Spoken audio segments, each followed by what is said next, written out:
This is your Fastcast for Sunday, August 6th, as well as your Facebook Live and YouTube Live, where Christina Campbell and I are going to go over the top stories of the weekend, as well as very active wildfire situations are in the interior and flooding in Juneau, as I'm sure that you've seen somewhere in the news. A couple of homes were destroyed by flooding in the Mendenhall River. But I'll start us off with, by far, the most pressing story of the weekend, what U.S. Senator Dan Sullivan is calling unprecedented in Alaska and unprecedented in the nation, where 11 vessels from China and Russia, he said, were spotted on American waters. U.S. Navy ships were deployed to the Aleutian Islands. We, of course, have a very latest in-depth article already published on this at alaskasnewssource.com, and we're going to have more details as well as a couple sound bites from Senator Sullivan tonight at 10. New developments tonight on flooding in Juneau that's destroyed 2 structures, including a house that toppled into Mendenhall River. New developments on that, where the city and borough of Juneau issued on Sunday a location declaration of emergency following the Mendenhall River flooding on Saturday. Our reporter Georgina Fernandez is actively working on that now, where she talked with locals and officials on that. The city and borough of Juneau issued that location declaration of emergency again following the Mendenhall River flooding that started on Friday. Residents say they were in shock and disbelief as Juneau residents watched a house crumble into the water. 2 houses have been lost so far to that river, along with condos and other houses also sustaining partial or severely undercut damages.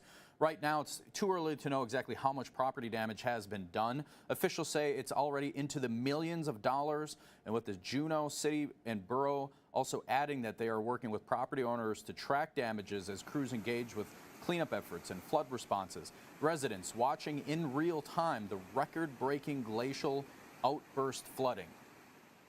Something happening in our town, and we all know each other at some time or another, and everybody's connected, and it's sad to see your neighbors lose their property like that. In your next story, we head on over to Clark Middle School, where they had a very nice event there today.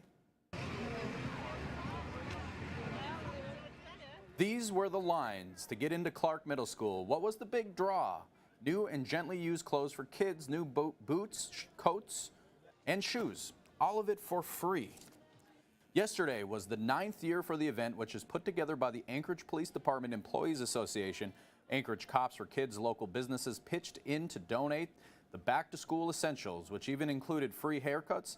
More than 60 volunteers staffed the event. Sergeant John Butler with Anchorage Cops for Community says the goal is to make kids and families feel like they're shopping for clothes at a store and give them peace of mind. We're looking at maybe a week and a half, 2 weeks before school starts, and you'll see behind me maybe some kids just with bags of clothes new to them, some brand new. They'll get their haircuts by professional barbers, AB Studio, and you'll be able to give them confidence. Worry about nothing else other than just going to school and being a kid. And again, I'm reporter anchor Joe Cadotte. This is meteorologist Christina Campbell. Again, this is reporter anchor Joe Cadotte. This is meteorologist Christina Campbell. We're doing your Fastcast, your Facebook Live, and your YouTube Live all in one shot here. And I'm going to turn it over to Christina Campbell. She's going to be talking about some of the very latest wildfire conditions in the interior, as well as some of those flooding conditions down in Juneau that I was just talking about. I'm going to turn things over to meteorologist Christina Campbell.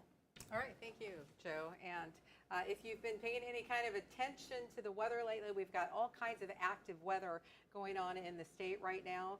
And we'll start with some of the watches and warnings. That red flag warning does remain in effect for the interior of Alaska. A dense smoke advisory as well. The red flag warning, that is in effect until 10 o'clock tonight, and that's for hot, dry, and windy weather with southeast winds to 20 miles per hour and southeast gusts, otherwise known as Chinook, winds to 30 miles per hour. Those should taper off, but the red flag warning remains in effect at least until 10 p.m. Humidity is low, thus the fire danger. It's as low as 25%, and temperatures, of course, have been in the mid-80s. And that dense smoke advisory also remains in effect for the same areas, and that's until 10 o'clock tonight. And that's really causing visibility to be less than a mile due to all the dense smoke. And of course, that makes for hazardous driving conditions. And of course, if you suffer from respiratory illnesses, you really want to stay indoors or heed the warnings. Now we go out west to the western coastline from Nome to just north of the Bethel area and all areas in between, and there's a high surf advisory in effect, and that of course could mean that tides could be 1 to 2 feet higher than normal. An advisory simply means that it's possible. It doesn't mean that it's imminent, whereas the warning, as in the interior, is imminent. And then of course we had the flood watch from the Mendenhall River and Lake, and of course that crested or peaked last night just before midnight at about 14.97, and it's now receding. So good news there. Bad news that all the flooding happens, and of course this is an annual event. This is something that occurs annually because the Suicide Basin really is on top. Sits atop of Juneau, and it's really in there. The flooding keeps all the water from being released because of snowpack. So when you get hot temperatures or possibly a lot of rainfall, various factors could cause it to spill over into the river, into the Mendenhall River and lake. And of course, that's what happened. So what makes this event unusual is that it is by far exceeded the record last set in 2016 of 12 feet, where again, it crested or peaked at 14.97, and that was as of last night. Could be a little higher, but it is beginning to recede, so it's not likely that it got any higher than the 14.97.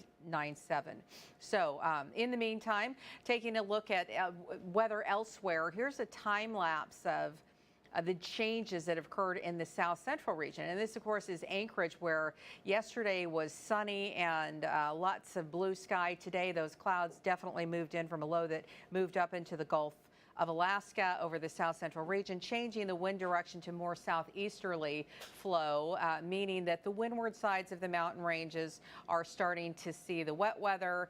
The Anchorage Bowl area and even parts of the Mt. Sioux Valley will see more of the leeward side, which is not quite as rainy.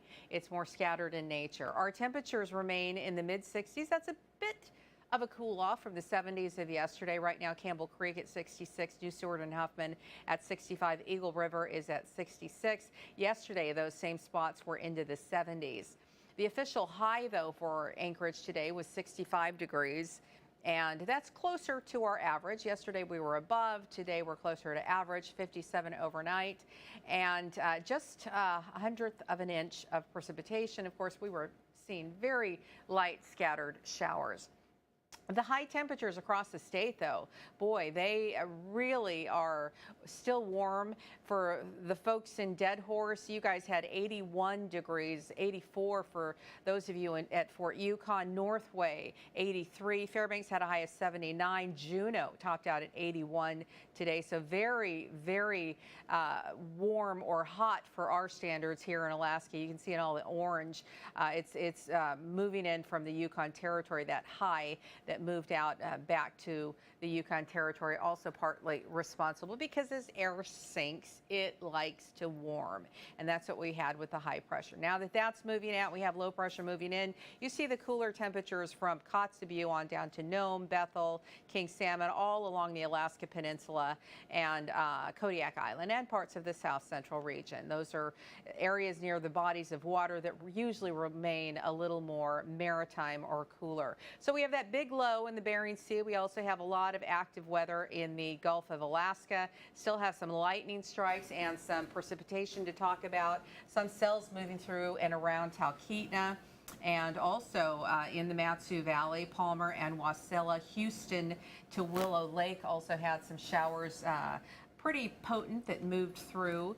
And in the Prince William Sound, also some wet weather from Cordova to Titlik and Valdez.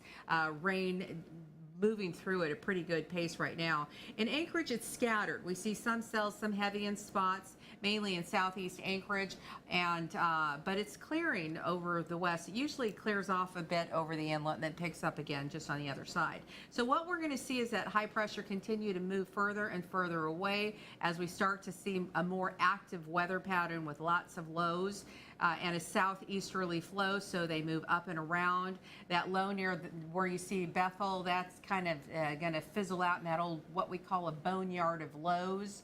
And as that does, we'll see scattered showers move back in over most of the state. The southeast panhandle goes from sunshine today to wet weather on Monday. Highs will drop from those 80s in Juneau today to the mid 60s for the most part. Haines looking at 68. Light southeast winds. The interior we'll see a little bit of smoke that will continue, but again, the watches and warnings should be lifted by 10 o'clock tonight. Thunderstorm activity, however, will continue, and temperatures start to drop slightly, even for Dead Horse, where they had 81 today, expecting 72 tomorrow. Utqiagvik looking at a high of 52. They had nice, sunny, warm weather yesterday, but all good things come to an end. Wet weather across the coastline, a little sunnier and warmer for Galena and Unalakleet, and across the Aleutians and the Alaska Peninsula, a little bit of sun from Adak to Cold Bay, but wet weather at Dillingham and St. Paul.